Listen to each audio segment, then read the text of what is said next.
מעצבת הפנים ילידת חיפה אלה מורגן מאמינה בעיצוב כדרך חיים. בדרושה מידה רבה של אמפתיה ואינטואיציה כדי להבין את המשתמש ולתכנן בהתאם לחלומות שלו. את הסגנון המועדף עליה היא מגדירה ככזה עם אומץ ותעוזה. תנו לה מבנה מאתגר, בית ישן ואם אפשר אפילו הרוס, והיא כבר תדאג להפתעה.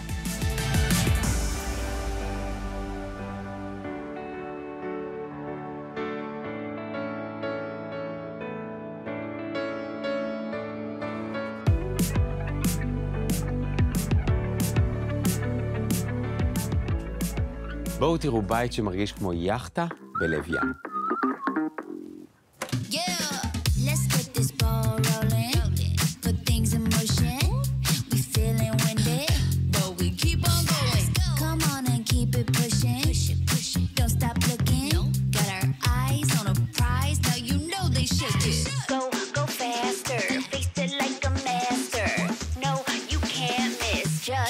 Keep up with this.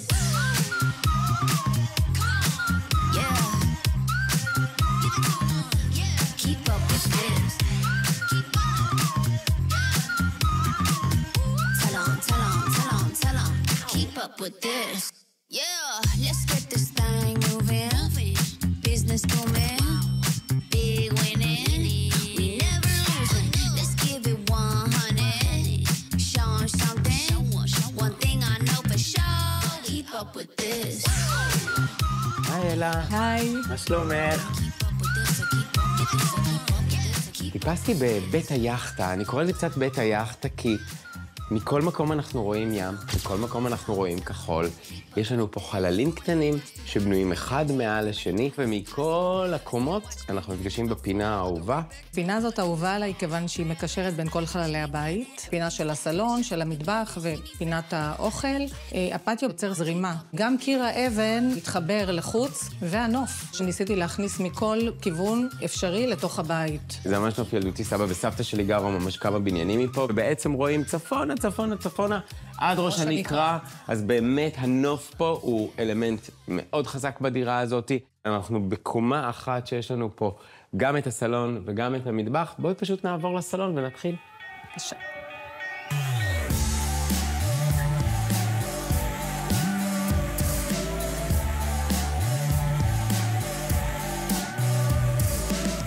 אנחנו בפינת הסלון, וזו דירה שעברה שיפוץ מסיבי, זאת אומרת, פירקת אותה עד שלד ובנית אותה מחדש. נכון.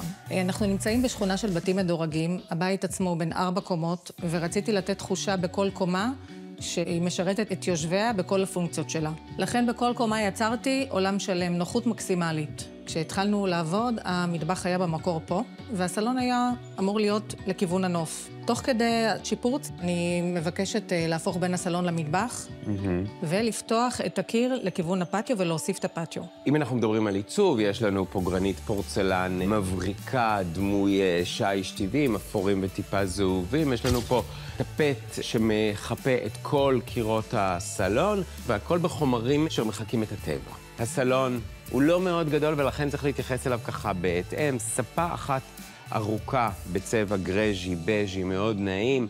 קריות שמתבלנות לך בגוון חרדלי וירוק. ואת כל זה הושבת לשטיח פצ'ים. אני מאוד אוהבת להשתמש בחומרים מהטבע, ולכן באמת חיפשנו טפטים טבעיים בהריגה ידנית, וגם הריצוף עצמו הוא עם עורקים שמדמים ריצוף מהטבע. השתמשתי בצבעים מונוכרומטיים כדי לא לגנוב את כל העוצמה של הנוף שנכנס לתוך הבית, ואז פשוט ליקטתי המון אקססוריז מכל מיני מקומות שאני מכירה מהארץ ומהעולם, כל נקודה מודגשת עם איזשהו פריט שמאפיין אותה. אחד מהאלמנטים שנותנים כוח זה קיר הטלוויזיה מהבמבוק, שיש גם חיפוי של קיר, גם ספסל מרחף. לנגרות בבית יש חלק מאוד משמעותי בפרויקט, בזכות שיתוף פעולה שלי עם חיים הנגר. אנחנו חושבים על דברים לא שגרתיים ומיישמים אותם. איתו אני עושה את כל העבודות נגרות בפרויקטים שלנו. יש לי חופש יצירה מוחלט, ואנחנו עובדים לאורך שנים ביחד, אנחנו גם בני זוג, כבר 12 שנה ביחד. הוא שותף לאורך כל התהליך, הוא מלווה אותי יד ביד. כל דבר שאני מפנטזת או חולמת שאני רוצה שיהיה ללקוח, כי זה מאפיין אותו וזה יכול להביא את הייחודיות לבית, הוא מצליח להביא לידי ביטוי באומנות שהוא יוצר לי. כל פרט נגרות בעצם הוא פיס מיוחד. התבקשתי מהלקוח ליצור את אפקט הוואו.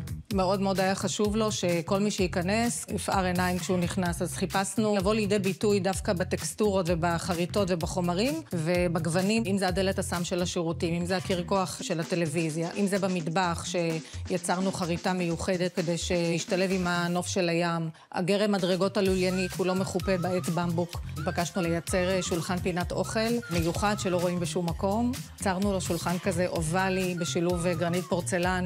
צירפנו לו 2 שולחנות סלון מיניאטוריים, בגוונים שמובילים את הבית ומתכתבים עם החלל. בקומה יש לנו גם שירותי אורחים, שיש שם אלמנט של כיור חצוב, עם ברז שיורד מהתקרה בחלל מאוד קטן, יצרת הרבה טקסטורות וחומרים. השקענו שם בכל דיטל, פותחים את הדלת הסם, והרצפת גרנית פורצלן נכנסת מחלל הבית לתוך השירותים, וזה יוצר סוג של הפתעה. היכנסו עכשיו לעמוד האינסטגרם של התוכנית, השתתפו בפעילות ואולי תזכו בפרס. מתנת. עיצוב על זמני.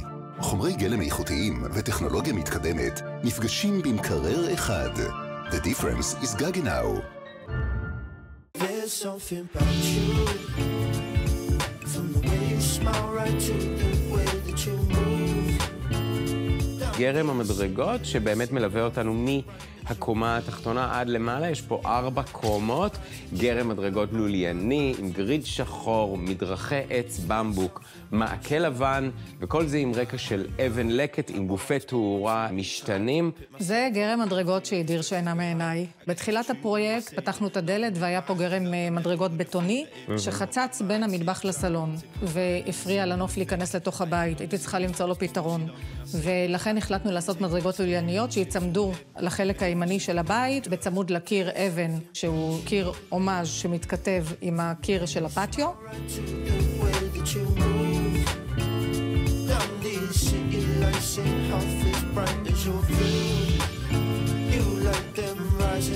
הלכנו צעד אחד והגענו למטבח. יש פה קיר גדול מרצפה ועד תקרה שיש בו אלמנטים מנוגרים ופסים וזהב ועיגולים, וכל זה נמצא בתוך קיר אחד, ובמרכז יש לנו את האי הגדול. המטבח מבחינתי הוא תמיד לב הבית, והרגשתי שלב הבית צריך להיות צמוד לנוף, וגם אזור שכיף לבשל בו. בחרתי בגוון בהיר, כדי שהעוצמה תגיע דווקא מתוך החריטות עצמם, ומתוך החשיבה לייצר מטבח לא קונבנציונלי בטקסטורות שלו. ואני רואה שמוצרי החשמל הם בצבע שחור בתוך המטבח הלבן.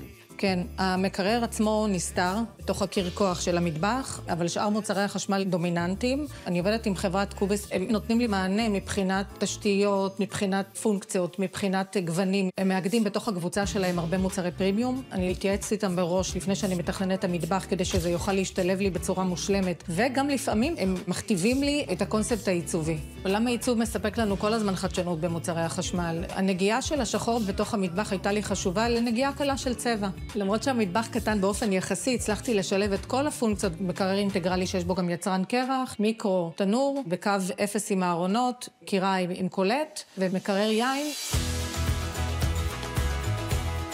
מול האי יש 2 יצירות אומנות ליד הנוף הפתוח שלנו. אפילו שהקיר עטוף בטפט, עדיין התעקשתי לעטוף את הטפט באומנות מיוחדת ודומיננטית. צבעוניות מתכתבת לי עם כל הצבעוניות שיש בבית, וגם הגיאומטריות שבתוך התמונות. במטבח, לב הבית, בדרך כלל אני אוהב לשאול, למי תפרת את החליפה? עורך דין, גרוש, עם ילדה, שמסתבר שהוא עוקב אחריי מספר שנים, והוא ידע אני הכתובת שלו כשהוא קונה נכס.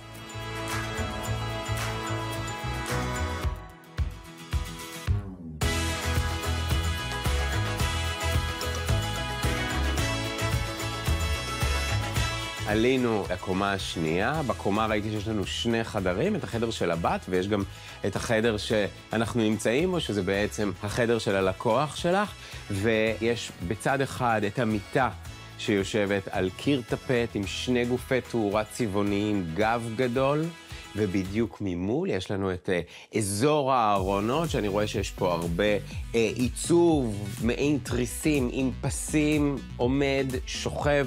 עוד פעם, האלמנטים המאוד מאוד מעוצבים שאת עושה בנגרות. בחלל יחסית קטן הצלחתי להכניס את כל הפונקציות.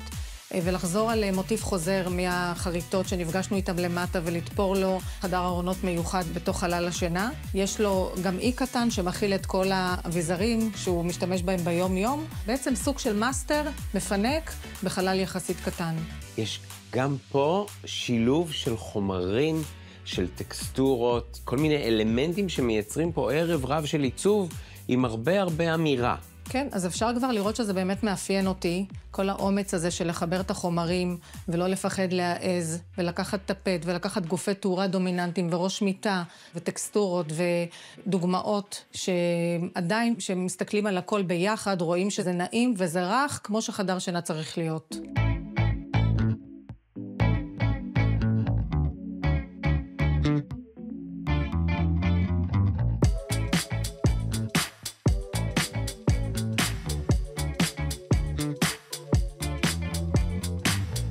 עלינו עוד קומה וספרי לי מה הסיפור של הקומה הזאת. הגענו לקומת הגג, שבעצם זה חלל לא שגרתי, והתלבטנו מה לעשות עם הקומה הזו. החלטנו לייצר פה חלל אירוח, יש פה גם מרפסת, גם מיטה שנפתחת, וגם חדר רחצה, שכשמתקלחים הוא פונה לנוף של חיפה.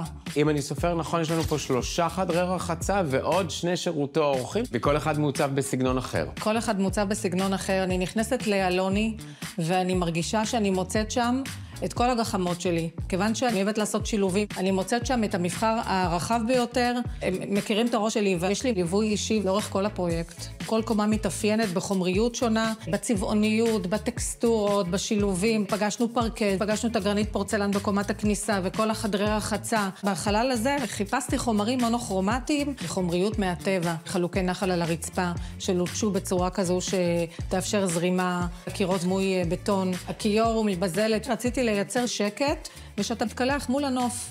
לא רציתי ששום דבר יפריע לזה. ומהנוף שיש לנו פה למעלה, אני רוצה שנרד עכשיו עד למטה, 4 קומות, לנוף בגינה. I feel alive. We climb so high. I feel alive. I found new love in the city.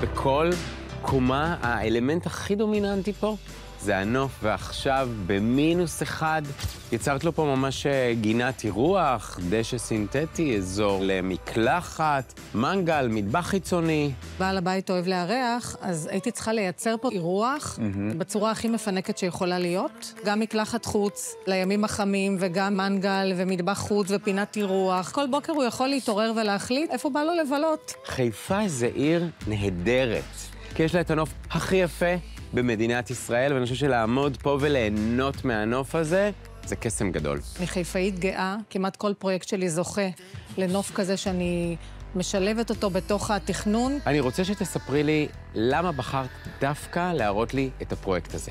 אני חושבת שבפרויקט הזה באתי לידי ביטוי בצורה הכי אמיצה ביכולת היצירתית שלי. כל קומה בעצם מייצרת שפה משל עצמה, ובכל זאת הכל מתחבר ביחד. אלה, תודה שהזמנת אותי לבית היאכטה. תודה לכם שבאתם.